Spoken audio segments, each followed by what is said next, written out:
এবার হুগলির শেওড়াফুলি, সেখানে আরো একটা বিষয় আপনাদের সামনে তুলে ধরি। রক্তাক্ত বিজেপি কর্মী নাক ফাটিয়ে গুলি করে খুনের হুমকির অভিযোগ এখানেও তৃণমূল কংগ্রেস নেতার বিরুদ্ধে। কার বিরুদ্ধে অভিযোগ? তৃণমূল কংগ্রেস কাউন্সিলরের বিরুদ্ধে। কেমিক্যাল কারখানা থেকে বিষাক্ত ধোঁয়া বেরোনোয় ঘটনাস্থলে কয়েকজন বিজেপি কর্মী যান। আর অভিযোগ, তখনই এই তৃণমূল কাউন্সিলর হরিপদ পালা তাঁর দলবল চড়া হয় বিজেপি কর্মীদের উপর। বেধড়ক মারধর করে দেওয়া হয়, খুনের হুমকি।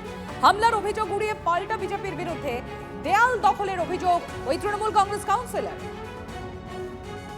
আজকে শেওড়াফুলির রাজনীতিতে নক্কারজনক ঘটনা ঘটিয়েছে 20 নম্বরের কাউন্সিলর হরি।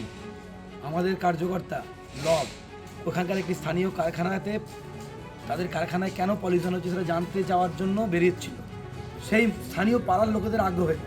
এবং সেই সময় কাউন্সিলর হরির নেতৃত্বে বেশ কিছু বাইকওয়ালা ছেলে এসে ওকে অকথ্যভাবে মারে। দেখতে পাচ্ছেন মুখ চোখ ফেটে রক্ত বেরোচ্ছে, সুরোকে মারে। একটি অপরিচিত ছেলে 3-4 দিন ধরে যাকে ওখানে দেখা যাচ্ছে, সেই ছেলেটি ওকে বলে দানা ভরে দেবে। ভদ্র ছেলে আমরা আছি, ভদ্রতার সাথে রাজনীতি করি, কিন্তু যেদিন এই ভদ্ররা রেগে যাবে সেদিন কিন্তু এইসব চোর চিটিং বা জানোয়ারদের আমরা উচিত শিক্ষা দিয়ে রাখবো। আমি হরিকে চ্যালেঞ্জ করলাম। এটা মিথ্যা অভিযোগ সম্পূর্ণ। আমরা ঘটনা হয়ে যাওয়ার পরে ছুটে যাই, তারপরে গিয়ে যেহেতু একজন কাউন্সিলর এবং আমার ওয়ার্ডের মধ্যে এবং আমার পাড়ার পাশের পাড়া সেইখানে যেহেতু হয়েছে, আমাকে খবর পেয়েই আমাকে যেতে হয়েছে। আমরা গিয়ে যাওয়ার পর দেখি ঝামেলা মোটামুটি যা ধাক্কাধাক্কি হওয়ার হয়ে গেছে।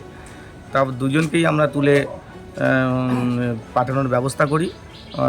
ওরা দেখুন, বিজেপি তো কাজই হচ্ছে কিছু কাজ না করে মানুষের সেন্টিমেন্টটাকে কাজে লাগিয়ে তারা সবসময় ভোট কৌশল মানে ভোট প্রচারে থাকতে চায় এবং হাইলাইট হওয়ার জন্য ওরা ফেসবুক এরকম এটা করেছে। মিথ্যা অভিযোগ আমার নামে দিয়েছে।